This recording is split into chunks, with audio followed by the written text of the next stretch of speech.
Station 9. Hi, Charlie and Warren. Thank you for this superb shareholder meeting celebration. My name is David Chung from Hong Kong and a proud graduate of Chicago Booth. I'm also here with my two sons, Aiden and Ashton, who's currently studying University of Chicago as a freshman and sophomore.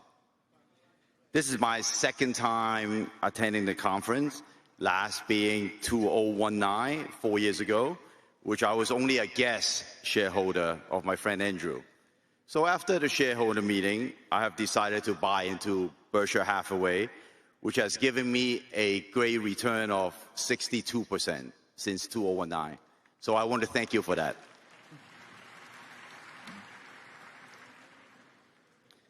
I have also taken one of your advice to give my children a share for each of their birthdays. Although they want a Berkshire Hathaway A shares, they will do just fine with B shares. My question is, how do you see the current U.S.-China internet companies' valuation and the price disparity? Given there has been many uncertainties such as geopolitical tensions, significant cost optimizations with leaner U.S. tech firms, while China tech has been through all that already. Thank you. Charlie, you want to? Well, there's been some tension in the economic relationship of the United States and China.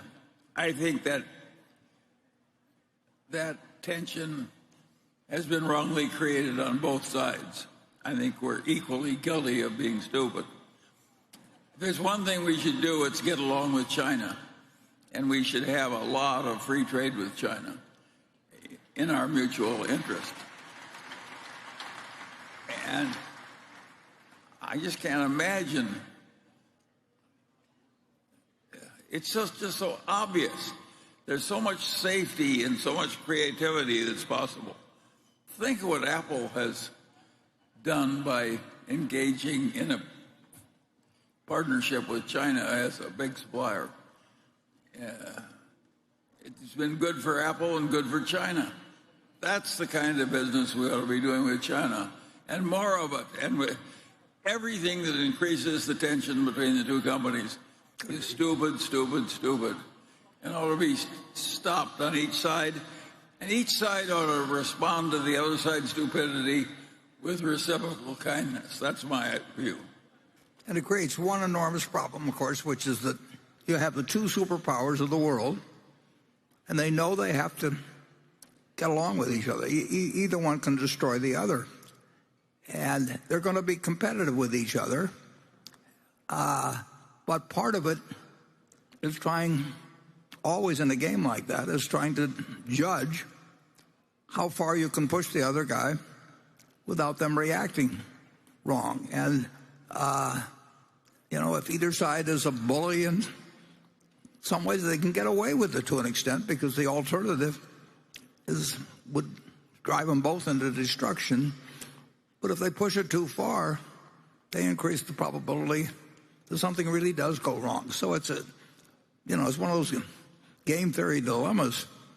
But you really need the leader of both countries, and you need the populace to understand at least the general situation in which these countries are going to operate over the next century, and know that some leader that promises too much can get you in a hell of a lot of trouble. And that you've got one kind of a system that gets its leader one way, and you got another system that gets its leader another way. And keeping either side from trying to play the game too hard, and thinking the other side will go along, it's like playing chicken, and driving toward a cliff. So it is, if you got any diplomacy skills, persuasive skills, or anything like that, you really want people that will convince the other country as well as his own or her own country that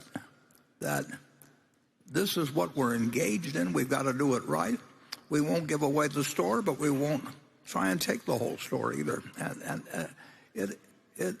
We're just at the beginning of this, unfortunately.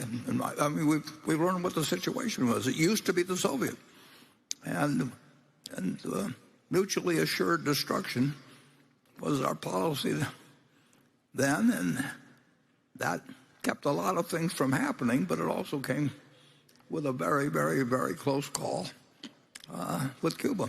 And these are not, these are different games than existed hundreds of years ago. You could, Britain might rule the seas, or France or Spain, but now you're playing with a game that you can't really make a huge mistake in. And I think that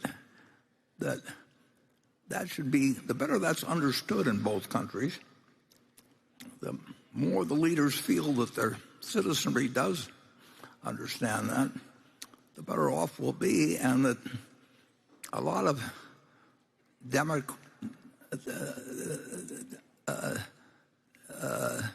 demography, or a lot of